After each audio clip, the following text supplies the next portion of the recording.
วัสดีครับยินดีต้อนรับเข้าสู่รายการคุกอ้อแก๊กคุกถ้าแม่ไม่อยู่ทุกวันนี้หนูขอผมมิสเตอร์บีสจะเป็นผู้ดำเนินรายการ และขอแนะนำให้ทุกท่านรู้จักกับแขกรับเชิญของผมสวัสดีค่ะเด็กๆคองค่ะสวัสดีค่ะออมค่ะสวัสดีค่ะพวกเราโฟอีค่ะแฮนนาค่ะอายค่ะก่อนที่เราจะเริ่มเกมผมขออธิบายกติกาคร่าวๆของเกมนี้คืนนี้พวกเขาแข่งขันต้องย่องเข้าครัวและทำภารกิจให้สำเร็จภายในเวลา 20 นาที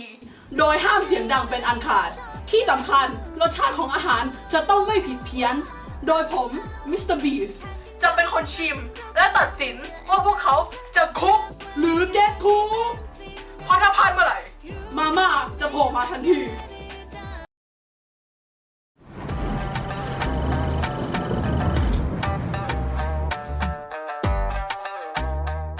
เสียงดังเกินกว่าที่รายการกำหนดเครื่องวัดเสียงจะดังขึ้นมาทันทีและมาม่าจะบุกเข้ามาในห้องและทุกคนจะต้องพบกับบทลงโทษสุดหินซึ่งก่อนอื่นเราจะมาแนะนำอาหารประจำเอพิโซดนี้กันก่อนนั่นก็คือส้มตำ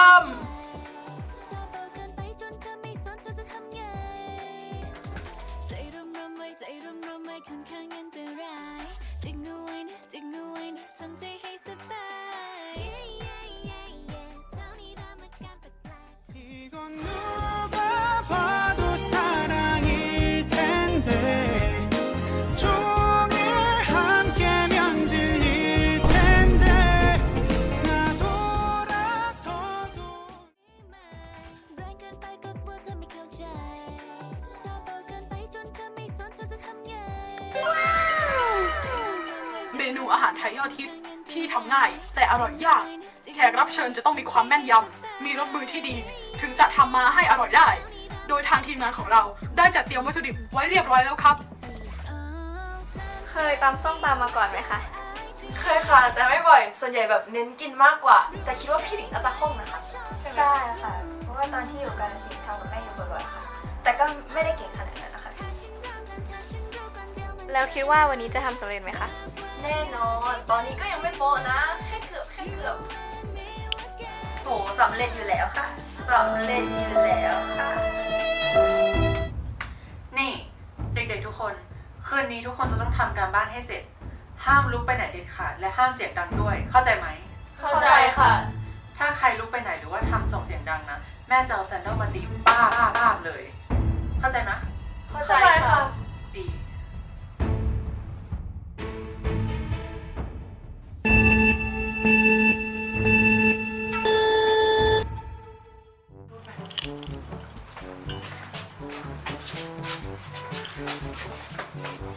งั้นเราแบ่งกันเป็น2ทีมดีไหมได้ค่ะเดี๋ยวออมจะช่วยพี่หั่นกระเทียมกับพริกเดี๋ยวเรากับป้าจะทำแล้วก็ได้เลยค่ะงั้นเราเริ่มกันเลย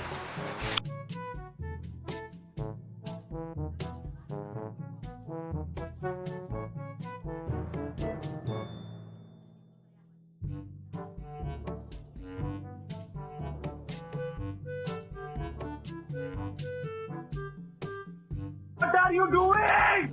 What are you doing? ใช่ช่วย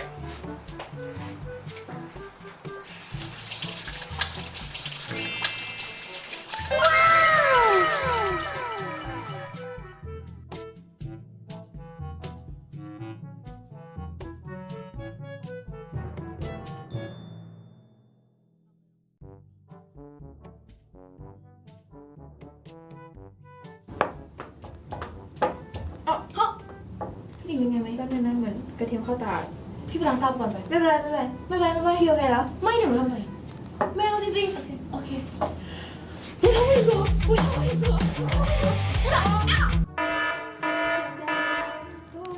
โดนแม่มา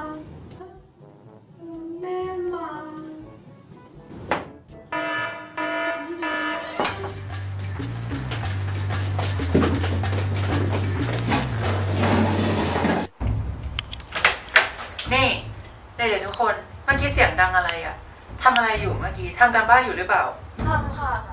แน่ใจใช่ไหมเมื่อกี้เสียงดังมากเลยนะแน่ น่ใจค่ะ ไม่ได้ไปไหนเลย โอเคทำกันบ้านไปนะ แล้วอย่าส่งเสียงดังอีก ถ้าส่งเสียงดังอีกนะ แม่จะตีจริงๆ เข้าใจไหม เข้าใจค่ะ อยากให้มีอีกรอบ รู้สึกยังไงบ้างคะโดนแม่จับได้ครั้งแรก โอ้ยก็ตกใจสิครับ เพราะตอนแรกอะไม่ได้คิดว่าเราอะเสียงดังขนาดนั้น พี่ออมน่าจะมันมือไปหน่อยแต่ยังดีนะคะที่กลับมานั่งทัน โหพี่ใจหายแวบ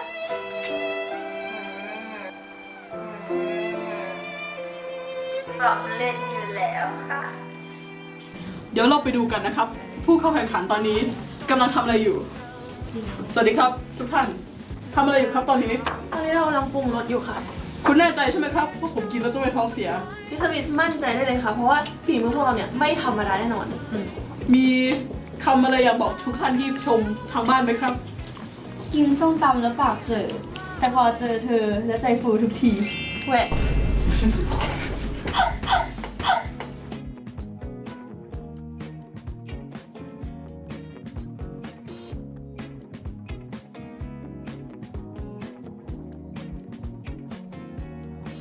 Thank God I met you now. Thanks for the other side of love. You saved me from a frown. Oh, you never let me down, oh girl. You made it worth a while when it's tough on the rise.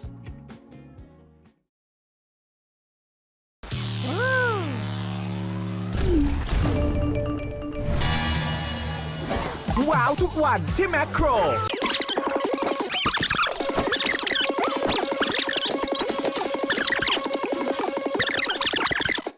โอ้ยก็ตกใจสิแม่มา เดี๋ยวทุกคน เมื่อกี้เสียงดังอะไรอะทำอะไรอยู่เมื่อกี้ทำการบ้านอยู่หรือเปล่า เนี่ยรู้ป่ะว่าทำไมส้มตำมาถึงไม่เรียกว่ามะละกอต ไม่รู้ ำก็เพราะส้มแปลว่าเปรี้ยวเนี่ย จริงอ่ะรู้ได้ไงอ่ะ พี่ไปถามมิสเตอร์วิทมามิสเตอร์วิทบอกนะ เพราะเรามิสเตอร์วิทเป็นทำไมถึงมิสเตอร์วิทถึงรู้ พี่เป็นคนอีสาน ฮะจริงดิ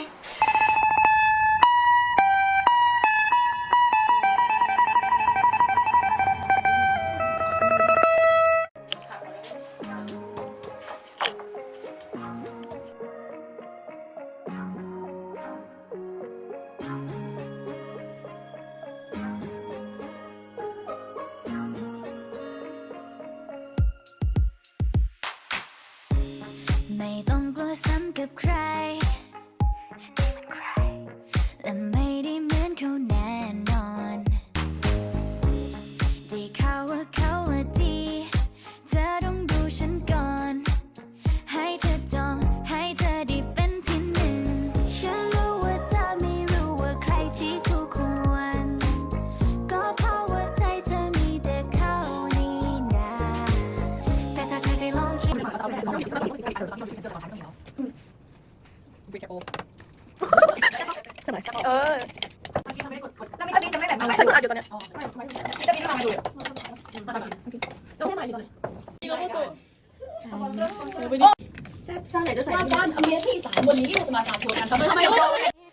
ให้ออกมาได้รู้จักกันสักนิด yeah แล้วเธอจะเห็นบางคนที่ใจเธอตามหา เขารักเธอเท่าไรฉันรักเธอมากกว่า ไม่รู้ว่าเท่าไร but I love you more เขาให้เท่าไรจะให้มากกว่านั้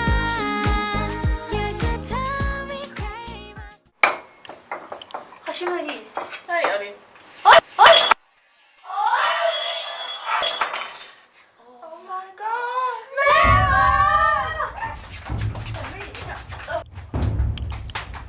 นี่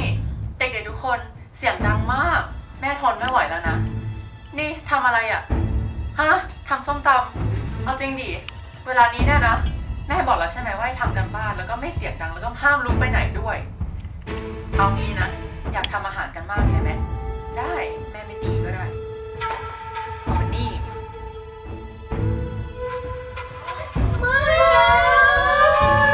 อยากกินมากใช่ไหมไม่ต้องกินมันแล้ว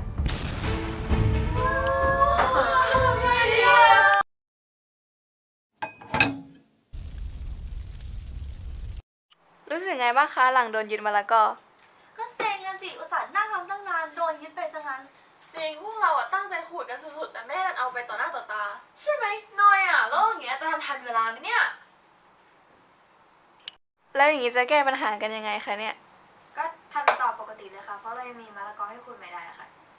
เลิศเลยล่ะ คิดบวกเวอร์พี่หลิงฉลาดสุด ชมมันก็พอ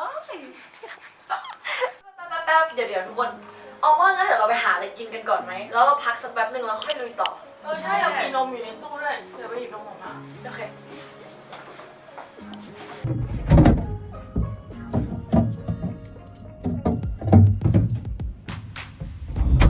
ไม่ต้องกลัวซ้ำกับใคร และไม่ได้เหมือนเขาแน่นอนได้ข่าวว่าเขาว่าดี เธอต้องดูฉันก่อน ให้เธอจองให้เธอ โอเค เติมพลังเรียบร้อยแล้ว พวกเราไปทำต่อกันเถอะไปกัน ไม่รู้ว่าใครที่คู่ควร ก็เพราะว่าใจเธอมีแต่เขานี่นะ ต้องรอครูเอ้ยแต่เราไม่มีเส้น ใช่ ไม่เป็นไรเราขูดไม่ได้ เราต้องขูดเส้น ใช่ ที่ใจเธอตามหา มาชิ้นขูดเส้นจากที่เรามีอยู่ เดี๋ยวออมจะรอตามทุกคน แต่มันแบบเหลือน้อยมากไม่รู้ว่าแบบว่ามันติด โอเค โอเค เอาอันใหม่มาได้เลยครับโอเค มีใครมากกว่าฉันวัดกันเลยฉันคงไม่แพ้ I got something to say to you. I'm just the one who loves you more. Yeah, let's check it out. เธออยู่กับเขาก็ดี แต่อยู่กับฉันจะดีกว่า ถ้าอยากจะรู้จักกัน ขอสักวันได้เปล่า นัดมาเหอะเธอจะลืมเขาแน่นอน ฉันรู้ว่าเธอไม่รู้ว่าใครที่คู่ควร ก็เพราะว่าใจเธอมีแต่เขานี่นาแต่ถ้าเธอได้ลองคิดว่าจะให้ออกมาได้รู้จักกันสักนิด yeah แล้วเธอจะเห็นบางคนที่ใจเธอไม่หา ถ้าเดี๋ยวจะลองจะได้ชิมแล้วแล้วเธอก็ถ่ายตอนทุกอะทำเป็นไร ไม่รู้ว่าเท่าไรบ้าง ใช้พร้อมด้วยแบบไม่ได้สั่ง เขารักเธอเท่าไรฉัน เอาอย่างนี้คนโปรคนนะคะไม่ฟังใจฟังใจที่แบบข้างๆรอบนี้ต้องอร่อยกว่าครั้งที่แล้ว เน้นเสียงไว้ก่อนอย่าเล่น เราจะชิมแบบชิมดิ แค่ให้ได้รักกับเธอ เขารักเธอเท่าไรฉันรักเธอมากกว่า ไม่รู้ว่าเท่าไร but I love you more กลิ่นนี้พี่ชอบแน่ เราคุกชัวร์แน่นอนอยู่แล้วว่าแบบเราอ่ะมันจะเก็ตคุกได้ยังไงล่ะมาพี่หลิงเดี๋ยวออกก่อน คงไม่แพ้ขอแค่เธอได้ลองคิดว่าจะให้ออกมาได้รู้จักกันสักนิด yeah お前はもう死んでいる。何？ ขอแค่เธอได้ลองคิดว่าจะให้ออกมาได้รู้จักกันสักนิด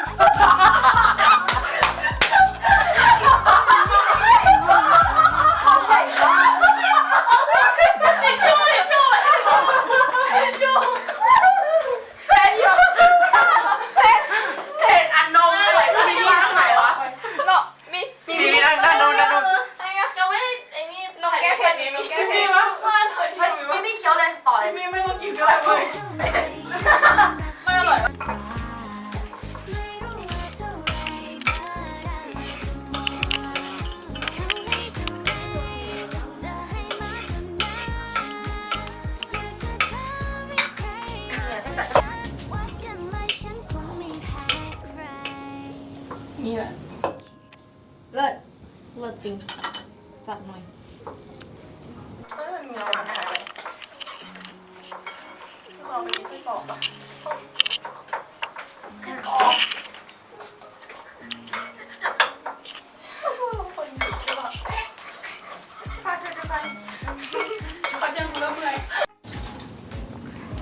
เอามาหากล้องหน่อย ไม่ได้เหมือนเขาแน่นอน โอ้ โหกล้องสว่างไปหนักแล้วใช่ไหม ให้เธอจองให้เธอได้เป็นที่หนึ่งฉันรู้ว่าเธอไม่รู้ว่าใคร ต่อไปนะคะจะเป็นช่วงถามไวต่อไวนะคะ คิดว่าใครจะเป็นเดอะแบกของวันนี้คะ พี่หลิงแน่นอน แล้วใครป่วนที่สุดคะ พี่เลยไม่จริงเปล่าเลยไม่ได้ปวดปวดตอนไหนหรอ คิดว่าใครจะมาใน EP หน้าคะ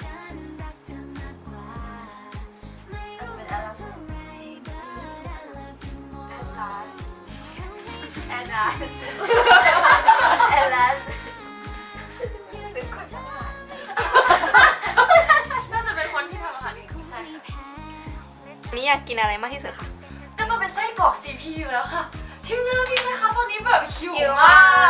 ก กโอ้ยค่ะเย้มากินแล้วนะ กินเลยนะ ก็คือถ้าจะอร่อยที่สุดนะคะ ก็จะต้องกินกับพี่หลิง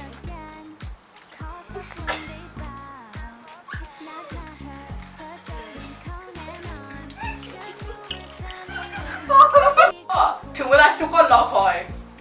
ผมจะมาตัดสินกันว่าผู้เข้าแข่งขันเหล่านี้ คุกหรือเก็ตคุกครับ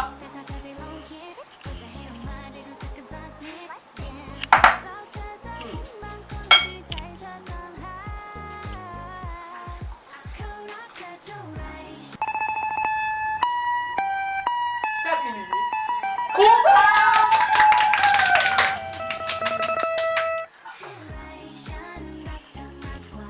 ตามพวกเราในซีรีส์เพียง ด้วยนะคะ ตอนนี้กำลังเข้มข้นมากๆค่ะ ขอบคุณค่ะ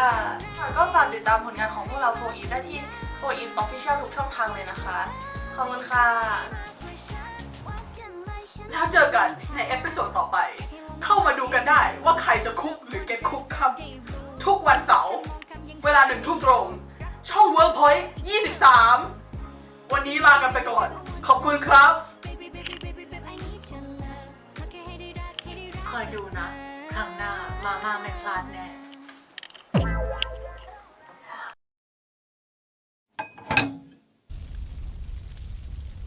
ไม่ต้องละเอียดมากต่อเป็นของซันเลย เพราะซันพูดไปว่าตอนนี้ซันยืนแปลแล้วก็อีก10พูด เป็น ต่อ ฉากแยกก็ได้ ก่อนที่เราจะเข้าสู่รายการคุณภาพดี ตรงนี้ก็ได้ แล้วเธอก็ถ่ายแบบ เพราะว่ามันต้องหันมาตรงนี้ ๆ